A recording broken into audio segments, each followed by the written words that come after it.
We're in a housing crisis, let's not debate that. There is incredible need in our community.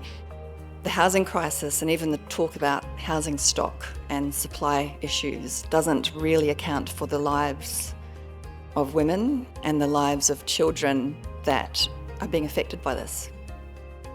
Did you know that young people experience the highest risk of homelessness in Australia? And more young people are being pushed into this crisis. I was one of them. It can be very difficult learning from people who you love but haven't healed themselves from their past. Another layer that was peeled off my eyes through my work on the task force was that the criminal justice system had really been designed by men with men's interests.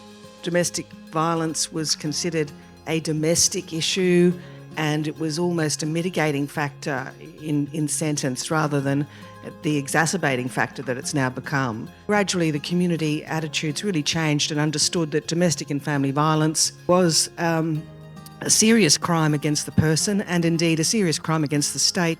I was just thinking about this forum, about a women and homelessness forum, and we know that domestic violence drives that. And the passion for me is what positive roles men can play in preventing and reducing domestic violence and the gender inequalities that are at the heart of domestic violence. So one of the challenges we have in speaking up, I think, is that we see ourselves as that person who's contributing to that culture, and then that resistance, that cognitive dissonance, I guess, we create around that. Well, I'm not part of the problem. I'm not contributing to the problem. It's not my fault. Gets in our way of actually saying to our mate, you can do better.